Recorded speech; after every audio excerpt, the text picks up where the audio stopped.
I wanted to verbalize some of the thoughts that I've been having on the nature of worship. Been toying with the concept and trying to justify the many ways that I consider valid in life that a human can live. I think that regardless of, whether or not you believe in a God per se, I think that there is something very beneficial about the act of worship. And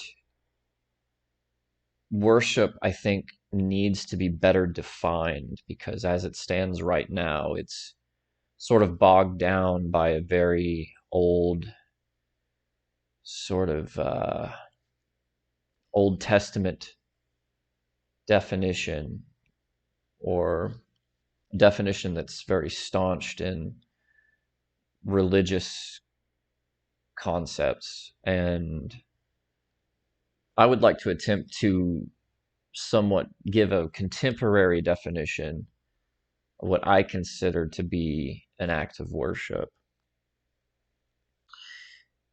Um, First of all, when you look up the definition, the feeling or expression of reverence and adoration for the deity. Hold on, let me get the screen so that you guys can see, like follow along with me. The feeling or expression of reverence and adoration for a deity. Show reverence and adoration for a deity, honor with religious rites. So that's the typical definition of worship. I feel like it's lacking in one very significant way, and that being it doesn't include the motivation for worship, which I feel to be gratitude. You think about it, you can have a feeling of reverence and adoration, even if you remove the concept of a deity. When you look at the night sky and you're just in awe of the beauty of the stars, the constellations, maybe a lunar eclipse, maybe the northern lights, something like that, you can feel this overwhelming reverence and adoration for what you're beholding, what you perceive to be around you, the moment that you're existing in. Okay, you can feel all of that without actually actively doing anything. And I feel like you don't do the expression or the worship without feeling a sense of gratitude. I think being grateful for being alive in that moment to witness what you're seeing, being grateful that what you're seeing exists at all, I think is the root cause of why someone would feel compelled to worship or express themselves in some particular way. So I would define worship as an expression of gratitude for the divine, um, or a feeling of gratitude expressed because of the awe and reverence of existence. It's pretty good. It could probably use some work, but and I wanted to talk a little bit about how I feel like people worship all the time, even when they don't believe in God. Um, I think that I think that God is sort of a placeholder for that that thing that we're in awe of, that phenomena which bewilders us, the great unknown, um, the transcendent, you know, the the vast potential, the origin of ideas, the origin of creativity. I think all of that is what God is, in my opinion. And I'd like to offer a little bit of a few examples that you wouldn't traditionally think of as being worship, and think about things in a new way. One being, I believe that artistic expression is is every bit an act of worship as, say, sacrificing a lamb to Yahweh. And I say this because I think in the Old Testament, I think people in those days didn't have the luxury of expression that we do today. I think that cultures began their acts of worship with the sacrifice of their livestock because it was a gesture that they could do. What did they have? They were often shepherds, right? They had cattle, right? They didn't have the sophistication to, you know, write a song necessarily, or didn't have the talent to do so.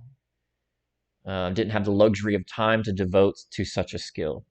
They didn't have oil paints laying around. Um, so I think the sacrifice of animals, their livestock, was a gesture that was the earliest definition of worship, or the earliest example of worship, because it was accessible. They had these things that they toiled hard to maintain. I mean, shepherding a flock takes a lot of time, effort, energy, and it's a sacrifice to be able to put that time into, you know, take care of these animals. And it's even an even greater sacrifice to then take the product of all that work and offer it to God. Just, it's basically throwing it away if you don't, if you miss the poetic metaphor that's happening there. You could say they're just throwing away these livestock to nothing. They're throwing them to the fire. It's a waste, right? Until you realize that no, this is a very intriguing thing that's happening here. You are making no gains, no profits at all. It doesn't benefit you in any way to throw these animals that you've spent all this time and work on into the fire. It does not benefit you at all. But you do it because of a sense of gratitude for being along for the ride, for existing at all. And there is something profoundly beautiful, I think, about that. I think it's kind of archaic to, kill animals in that way. I'm not I'm not recommending it in modern times, because I feel that now we have such luxuries that we can express very complicated emotions of gratitude in very complicated ways, very intricate ways. Um, and even in the Old Testament, uh, artists were considered godly, or were at least considered to have been used by God in their crafts, in their skills, in their art. I'm gonna pull up a couple verses real quick. Trigger warning for those of you who are still reeling from the cult days and can't stand to hear a scripture read. But I really think that at some point you got to get over that if you want to be a more whole individual. Yeah, let's check this out. So there's a scripture in Exodus chapter 35. It says, "And I have filled him with the Spirit of God, with ability and intelligence." Oh, you know what?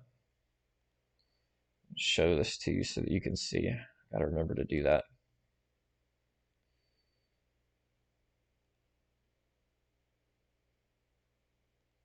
Okay, I think you can read it now. Probably.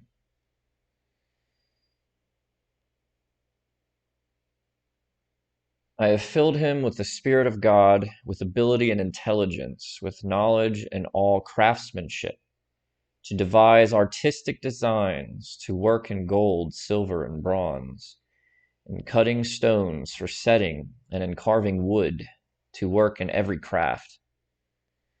So, what I'm getting at here is that very clearly these people used their art, uh, point blank. It's spelled out in the Bible of all places that art, in at least that instance, was a form of worship. Um, I got another one here. I think, yeah. He has filled them with skill to do every sort of work done by an engraver or by a designer or by an embroiderer in blue and purple and scarlet yarns and fine twined linen, or by a weaver, by any sort of workman or skilled designer. He has filled them with skill to do every sort of work. So, in that verse in Exodus chapter 35, verse 35, it even states that God, the transcendent, the great unknown, whatever you want to call it, literally fills people to do these things. And what's a more contemporary way of looking at that? I mean, I would consider that the passion to be creative. Um, it's often said when you're passionate about something that you're possessed. You're possessed to just do this thing, to achieve this thing. And that possession, I think, comes from somewhere. Um, and that somewhere, in my opinion, that is whatever that is part of the definition of God. This this other thing, this other existence that drives uh, so much. You know, I think, yeah, I think that's an interesting way of looking at it. Um, and I think that if at least in those ways, and you got to think about it this way too. If in this verse, what did it say? He has filled them with skill to do every sort of work.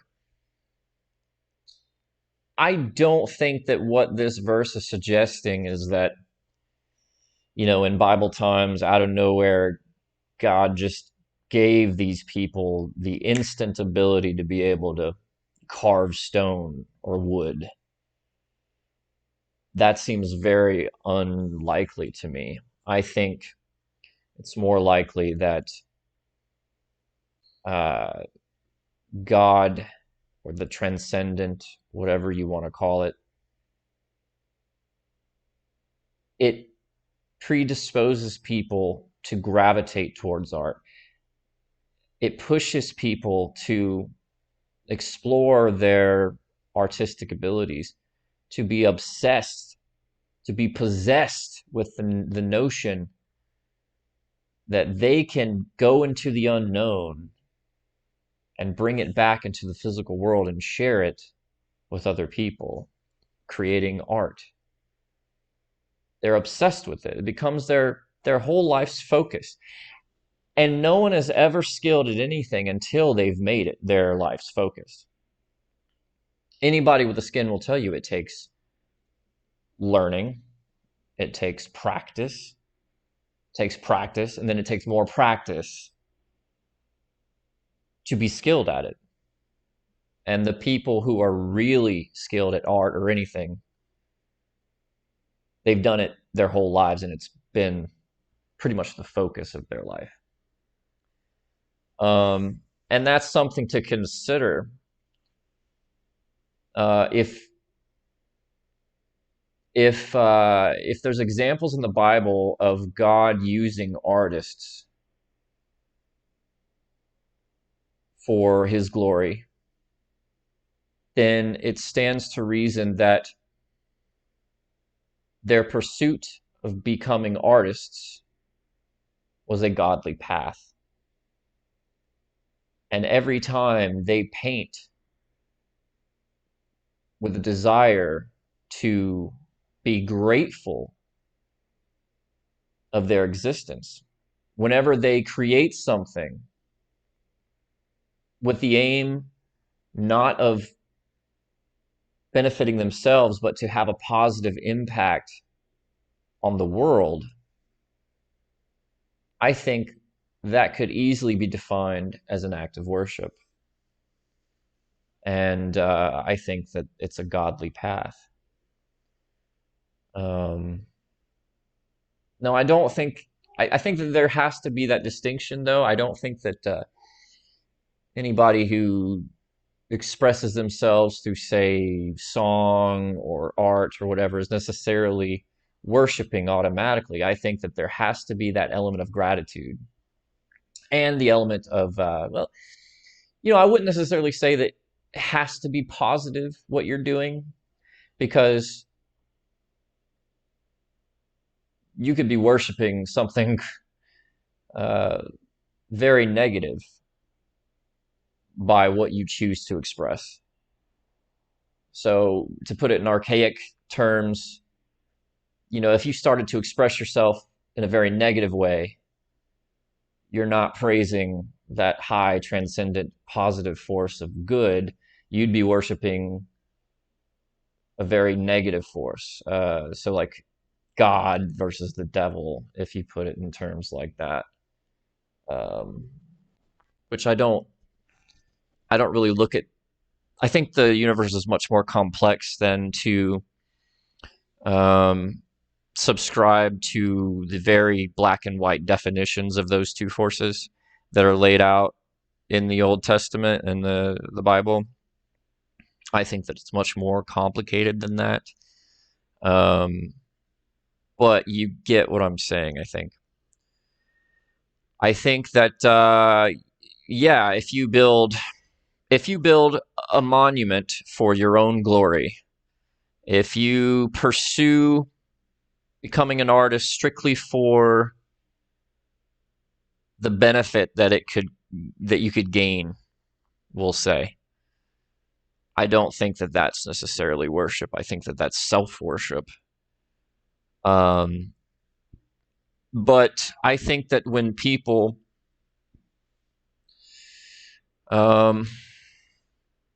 devote themselves to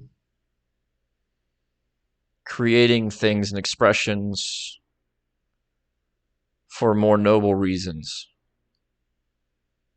or just simply out of gratitude for being alive, I think that's an act of worship to whatever force it is that brought us into being. Now, whether you want to define that as the Big Bang or, evolution, natural selection, whatever, so be it. There is something profoundly beneficial even if it's just to our own human psyche, to expressing gratitude for being, in my opinion. And I also think that your endeavors are enriched by trying to do these things and make these achievements when your intentions are pure like that. Oftentimes you can see a big difference in result when the intentions are not pure, or when you can tell when someone is just trying to do something to be grandiose and to, boast of themselves. It doesn't come off genuine, and it doesn't resonate to us, right? I think singing is probably the most poignant example. I think it's like the best example of when intentions can dramatically alter the end result. Because how many times you may be killing it in the shower singing to yourself, right? You're just like, yeah, you're getting it, and you're like thinking, I'm the greatest singer the world has ever known. And then if somebody asks you to sing, puts you on the spot, or say you're at the karaoke bar, or say you're trying to record yourself singing, so you'll be shocked at how different you sound, and not as good. It's not as good a lot of the times, unless you really practice singing and you've gotten used to bridging the gap between those two different types of singing, because it comes from different parts of the brain. Here's an interesting something interesting, even from a scientific point of view. There is where's my phone? There's a condition after you have a stroke. Sometimes people will have certain types of aphasia, and one of them is called conduction aphasia. And what conduction aphasia is, basically, these people, after they've had a stroke and they have conduction aphasia, they can speak of their own thoughts, and they can express themselves pretty good. But if you ask them to say something, if they try to speak on command or to repeat something someone else has said, suddenly they have a lot of trouble, and they can't do it. Because there's many different types of speaking there, or at least more than one, right? There's a connection that's lost between two different parts of the brain sometimes when you have a stroke, and that causes this. Which to me is, even from a scientific point of view, illustrates the fact that intentions can very dramatically affect how well we express ourselves, or the end result, the quality of how we express ourselves. And I think singing is a really good example of that. And I also consider singing, when it's coming from the right place, when it's aimed to be positive, when you're overwhelmed with this awe and gratitude of the fact that we exist.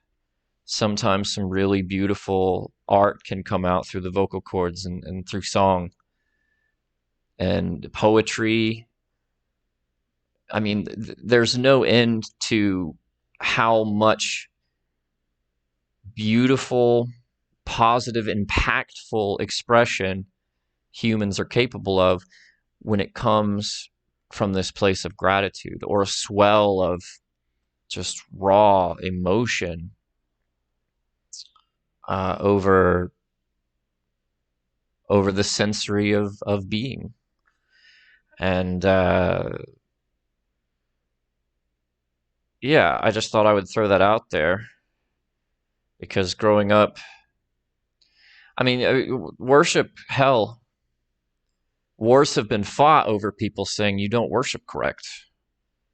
You know, you're doing it wrong. Families have been torn apart because people decide that their idea of what it means to worship is different. And I think that it's time we start to get a little bit more creative and maybe apply. Listen, our brains, our ability to communicate, our depth, um, our means to communicate is getting so much broader. I mean, with tools such as the internet, humans can learn so much faster in such a short amount of time now.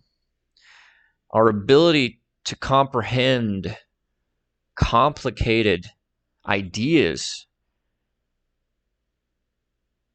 it's just rapidly becoming greater and greater. And so I think it's time we start redefining some of these things that have been fundamental parts of human society. I mean, like worship has been a part of human society as far as we know from the beginning. I mean, it's ingrained in us in a way. And that to me says that it's important. I think that I don't think it's wise to, you know, I don't think it's wise to read a science book and then just completely dismiss and toss out something that's been fundamental to our existence as a species since the dawn of time. Um, I think it's much better to take an intellectual and practical approach and redefine some of these things so that we're not bogged down by the stigmas of the negative aspects, the knee jerk, ew, gross religion. I think, yeah, I think that's where I stand on that. And I think I'm going to continue to explore this idea of sort of redefining some of these old concepts to be practical and beneficial in the modern age for a more advanced and complex human society. Hope you've enjoyed this, guys. Faithful Slave, I'm out.